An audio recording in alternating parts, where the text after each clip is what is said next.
we very well may see gold and silver prices continue to drop until one certain event happens. I'll explain what that event is as we explore.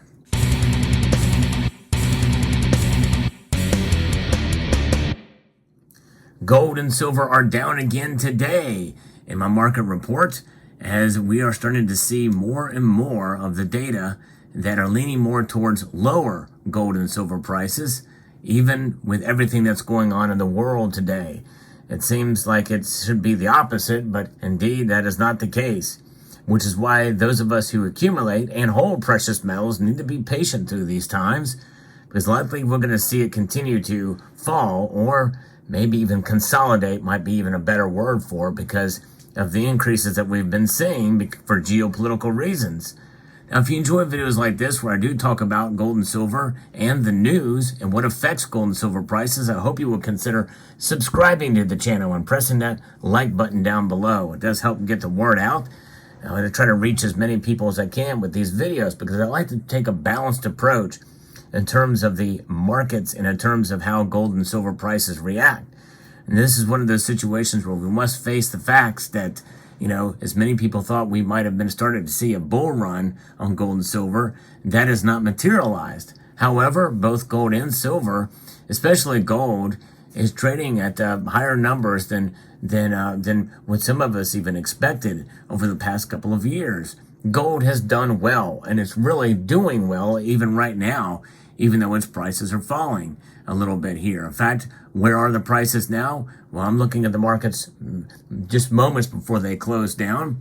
Gold is down almost a full percentage point, down $19.20 to $1,950.50. Silver is down just over a third of a percentage point, down 9 cents today to $22.63. Platinum and palladium have also fallen fairly substantially. In fact, platinum fell over 2.6%. It's down $24 a day. I think that's a steal if you're in the market to buy platinum. I've always been bullish on platinum, but it's probably frustrating for those of you who've been following my channel that we've not seen platinum break out yet. But I think it's only a matter of time before that does occur, but that's just my opinion. Now, what's happening here? I think it's a consolidation of the markets. I'm going to be referencing a couple of pieces here, one from Reuters and then Kitco. We are seeing gold prices retreat for a third straight session today as investors looked for fresh cues on the U.S. Central Bank interest rate stance. I don't really know what other cues they could have. And most believe that the Federal Reserve is not going to do anything. They're going to just hang around here and watch the markets and watch what happens. Obviously more economic data will be released, but we know about the economic data. The three-letter agencies, especially with the Consumer Price Index and with the Bureau of Labor Statistics, what they show in the GDP numbers, many of us question those numbers. A lot of us just flat out don't believe what's going on there. And some people just really aren't as concerned, apparently, about what's going on with this uncontrollable spending that's going on in governments, not only in the federal government, but even state governments, and some of the policies and the like. As we've just gotten election results, and Democrats have been gaining a lot of seats and are holding on to power in positions and for the governorship and positions of leadership. Now, there are obviously those of all political stripes that watch this channel, and I appreciate each and every one, but I don't think I'm speaking out of turn when I say that most Democrats are for greater spending and government control. And that is going to mean that we're going to continue to see higher deficit spending, higher debt, and that's going to be going across the platform here, all levels of government, because usually states and local governments that can't print money themselves, they must be fiscally responsible unless they can get money from the federal government. And that's exactly what's been happening ever since COVID, and even beforehand, we've seen a lot of federal money come into even down to the local level. So that is adding to a weakened dollar's value, weakening value of the dollar. There's two levels of weakness that we can, and strength that we can measure with the dollar. inflation is obviously one aspect of it, where the dollar is losing value. It's weak in that regard. Yea, though, it's still the strongest of all the currencies out there, as measured by the IMF, the International Monetary Fund. So because of that, I think government feels not so concerned about debts and deficit spending. And they'll continue to do it until they can't any longer. What's that going to look like until other nations around the world lose faith in the dollar and they're trying to separate themselves? We're seeing it on some level, especially with what's going on in the world today, which many people feel gold and silver's price should be higher than it is now. But what's happening is we're starting to see the markets settle into this concept of a war in Gaza and a war in Ukraine right now. And traders will also start looking at economic data and potential actions from the U.S. Central Bank. Gold will react based off of whatever data is showing, according to Daniel Gali, who's a commodity strategist at TD Securities. It's hard to see catalysts for further upside in gold without a notable deterioration in the data. And even though some of the data that has come up recently has not met expectations or come in a little bit worse, it's not enough to really drive gold and silver up, and to maybe think that the Federal Reserve is going to do much to try to correct things. I think they're going to leave rates right where they are. And I think, in a sense, that is just a more consolidation. So prices will consolidate around that. Gold is sensitive to rising U.S. interest rates as they increase the opportunity cost of holding a non-yielding asset. The risk premium gold gained under the Israel-Hamas war is eroding now. If you see an escalation in the conflict, then gold can get some momentum behind it. But right now, that's not where we are at. There's not really been much outside threats and the like, other than just a few minor things that really don't stick to the news. But there is another thing, too, that gold is also being pressured on technical selling. And we're also seeing a drop in crude oil, according to an article here on Kitco. And the sellers are in control as crude oil prices have slumped to a 3.5-month low, as the near-term technical posture for the yellow metal has deteriorated this week. And it also has affected silver to some degree, but not as much. Silver, for once, is not falling as much and as rapidly as gold is. So that's good news in some regard. Gold to silver ratio still is pretty high.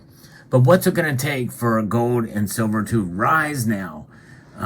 We should prepare for lower gold and silver prices until we see more geopolitical uncertainty. Something that could happen, or another flashpoint. For instance, if Turkey was to actually drop out of NATO, for instance, if they were to say, we're done with NATO, we're out of here, I think that would cause some instability in the geopolitical sphere, and that could see gold and silver, I think, would rise as an account of it. If we were to start to see a greater aggressions on either side in Ukraine-Russia war, I think that is where we would see gold and silver pop out dramatically. Now, that is going to be the biggest thing that we could see gold and silver's rise from now until the end of the year. But I think now, at this point, we're going to probably see some consolidation, and we're going to see the prices moderate to the downside to some level from here on out. And it's going to take that geopolitical event or events that could cause the prices to go up. Now, that's just for 2023. Because why am I not talking about interest rate and what the Fed is going to be talking about when they have their speech tomorrow, when Jerome Powell has his speech tomorrow?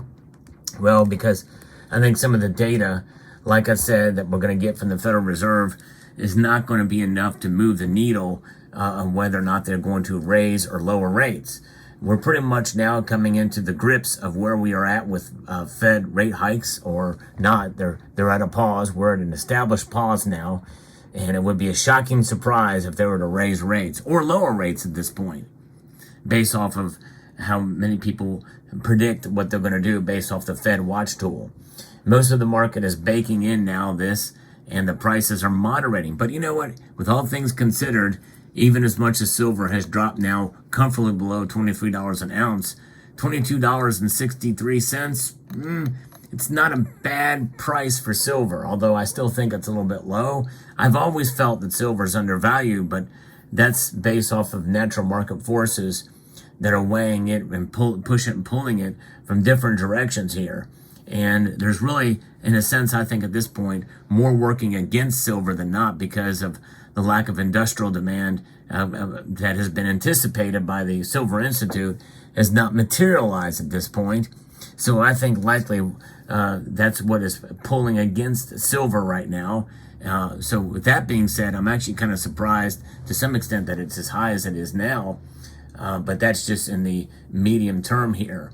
I'd like to see my prediction come true by the end of the year, but it's becoming less and less likely that it's going to happen. I'm going to stick with it just so that I can say that I've been wrong again. But that's part of when you make predictions, you could be wrong. So far, I've been right about gold, wrong about silver for 3 years in a row. But nonetheless, we'll see how it plays out. Does that in any way, shape, or form have any effect in my faith in silver as a store of value, as an inflation hedge? No, it does not. I still believe it is, especially if you look at the charts over the last. You have to look at the long term. You have to look at the past 10 years. You got to look at the past 20 years.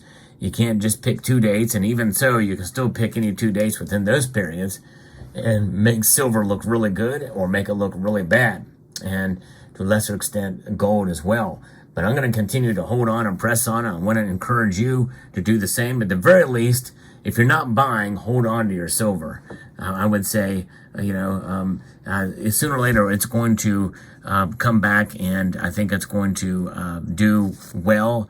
And what do I mean by that? I mean by preserving your wealth over the long course of time, because that's what it's for. It's as an insurance policy.